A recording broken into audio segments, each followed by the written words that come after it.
Shaquille O'Neal, arguably the best inside big to bless the game of basketball. During his 4 seasons in Orlando, Shaq averaged 27.2 points, 12.5 rebounds, and 2.8 blocks over 295 regular season games. He won Rookie of the Year and led the Magic to the 1995 NBA Finals. In my last video, I created the most realistic rookie Shaq build, and today I'm going to be taking this build to the No Squad Rec to see if I can replicate his dominant back to the basket, forced to be reckoned with playstyle. Now let's find out, can a rookie realistic inside Shaq build dominate in NBA 2K26 where shooting is overpowered?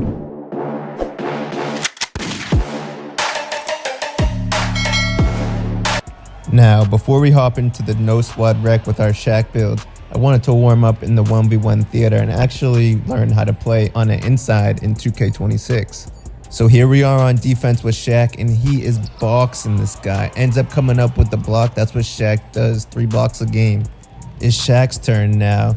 He's starting to size him up, feel him out a little bit, hits him with a moving cross, and gets on that rim. Remember, this is rookie Orlando Shaq. He was quick, had agility, and could speed right past some of his opponents back in the day. Now, as you see here, we get into Shaq's signature move, the back to the basket post move, straight into the standing dunk. And like I said in the build video, it doesn't matter if you're 6'10", as long as you have that 99 strength, you'll be slinging your opponents out of the way just like rookie Shaq. Now here we are back on defense again, and this is why I was saying you have to put movable enforcer on Shaq. He was a walking brick wall. You can't just run through him. You meet him down in the paint and get the stop with ease. Back on offense with the realistic Shaq build, and you know we're going to do what we do best. Back to the basket, 99 strength, post move, contact dunk. If this isn't portraying rookie Shaq, I don't know what else does. Pure dominance, pure aggression, a pure freak of nature. Now here we are on offense again, trying to test out them Shaquille O'Neal post moves again. But as you can see, he cannot stop it. It's just way too dominant. It's 12-0 now. This guy's thinking, what am I supposed to do to stop this guy? He can't do anything. I'm way too strong for him. Here we go, 16-0.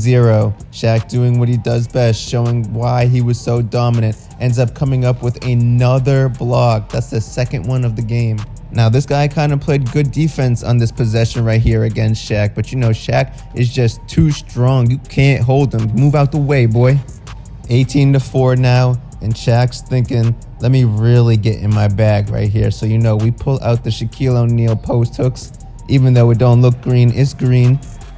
Yes, we finally got our post-up badge this last possession. But honestly, I've been working them too badly in the post. I'm just going to finish the game here for the dunk. And we come out with the win. 1-0 Shaq. Now let's take Shaq to the rec and see how he can perform as an inside center in a 5 versus 5 setting. In this rec game here, I get matched up against your typical 6'11 meta center build. So we're going to be able to test if my rookie realistic Shaq build can actually hang against these try-hard sweaty meta center builds. As you can see, first play of the game here, my teammate takes a terrible take, but Big Shaq is here to get the board, put the post moves on, and get on the rim. First play of the game. It doesn't matter if you're taller than me by 1 inch, 2 inch, 3 inches. That 99 post control and 99 strength combined with the 6'10 is still slinging you out of the way. Now we're on defense with Shaq. I think I'm guarding the inbounder. Nope, my team wants me to guard the inbounder and the corner, so we give up a 3. So now, you know, Shaq's screaming for the ball. He doesn't like what just happened. We put the ball in the barrel, back to the basket, and get on the rim again. You can't stop him. So here Shaq is back on defense. This guy thinks he has a free rim run to the rim, but nope, he just ran into a pure brick wall. Give me that. Shaq finds his teammate wide open and brick, but it's all right. Shaq here to get the board. He's too much. And you know, we get back to the post move, but now they're double teaming it. One guy's sitting dead zone, one guy's guarding the post, so you know, they feel it now. Shaq finding his teammate with a beautiful assist. So the game's sitting at 8-8 now. It's been sort of an even matchup. My teammate comes down the court, shoots a terrible shot, but no worries, Shaq's here. Shaq hits his teammate hits Shaq back, Shaq hits his teammate back. We're kind of just playing scramble ball right here, not really knowing what's going on, but you know, Shaq's here to dominate the paint and get on that rim. It's 10-2. We take the lead. We put the pressure on a little bit. This guy thinks he's going to come down and get on the rim, but Shaq has something to say about that. Next play down, it's 15-11. My team's really trying to extend the lead right here. They hit me, trying to see what I can do. I try to get back to my post moves and get on the rim, but that didn't seem to work. My teammate takes a terrible layup, but I'm here for the rebound and the putback. The first quarter isn't even over yet, and Shaq has 8 points, 5 boards, 3 assists, and 2 steals just in the first, and comes down with another board right here. Right off of just getting the defensive board, we dive dead zone, and we're here for an O board just like that, but now we got post takeover for an easy wraparound standing dunk. If this isn't giving you flashbacks to rookie Shaq being able to get down both ends of the court, get both rebounds, and then spin post move his man to death, then I don't know what else does. So at the end of the first quarter, Shaq finishes with 10 points, 7 boards, 3 assists, 2 steals, and 1 block. Prime Orlando Magic Shaq stat reel. Second quarter just started, and we basically already have a double-double. My teammate finds Shaq at the top of the key, and he just blows by his opponent for an easy standing dunk. Now this is what rookie Orlando Magic Shaq was known for, just being able to get up and down the court faster than the other center and being able to get on that rim, and that's what we showcased right there. Halfway through the second quarter, and Shaq's team is dominating 34-20. They get the ball to Shaq underneath the rim, but it doesn't matter if he's too far under, he's still too strong to stop. Here we go, up 11 now. My teammates are working the ball up the court, hits him with a nice pass, and he hits me with an even better dump down pass for the easy standing dunk for Shaq. Now this right here is just vintage rookie Shaq. Look how he just beats the entire team up the court down the middle, receives the ball, and gets the dunk. That is just what classic Shaq used to always do in Orlando. 13 seconds left in the half.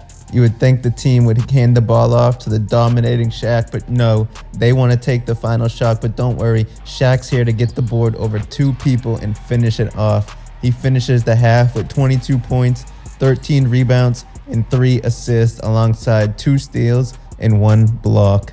This possession right here, another flashback of vintage rookie Shaq. He catches the ball, he posts his man up, he wraps around him, he spins back, close shot, green. Rookie Shaq was just too fast to handle. A simple up down, and he's killing all of these slow centers. It's 51-54 now. It's a little bit of a game, but Shaq with the big steal coming up the court. Does he have vision? Yes, he finds his team wide open in the corner for the green midi. It's 53-47. The game is still relatively close, but this team is getting tired of the Shaq shenanigans. They double team him in the post, but it doesn't matter. He post moves them to death and still standing dunks on both of them. Shaq had the flex on him at the end. My team plays great defense right here, and Shaq comes down with his 14th rebound halfway through the third. And now Shaq has badge. He gets the ball off the inbound, sizing up his opponent back to the basket, post move, dunk. I know this gotta be annoying to play against, but this is how it was playing against him in real life. He was just too strong and couldn't be stopped, as simple as the moves were. So at the start of the fourth, Shaq's sitting at 30 points, 16 rebounds, 5 assists, 3 steals, and a block, just like an IRL stat line. My team kind of stopped giving Shaq the ball. I don't know why, but in this possession here, I get the ball back. You know, I got a double team, but it doesn't matter. Shaq's too dominant. It doesn't matter who's in his way. I'm getting on that rim no matter what. And on this possession, we come down with our 17th rebound of the game. This possession right here was just textbook realistic Shaq gameplay. I'm posting the other center up. He hits me for the dump down pass. I post move him to death, 2 of them, and get on that rim. With about a minute left in the game, we got 34-20 getting that rebound. And then, you know, we get back to getting to work. Doesn't work the first time, works the second time, and then we back on the rim on 3 people. Shaq showing off with the "You're a baby" emote. Last play of the game, I got 38 points, 20 rebounds, 5 assists. I'm begging my teammates to help me get my 40, but they do not care. All they care about was their stats. They don't care that I helped them win the game. They don't care if they lose the game. They just want to chuck the ball up. So, you know, they don't let me get my 40, but that's all right. And there you go, guys. Rookie Shaquille O'Neal authentic realistic gameplay. Now if you watch the whole video through and want to see me recreate other centers and perform realistically with them, be sure to let me know in the comments which ones you want me to recreate, and I'll do my best to do them as quick as possible.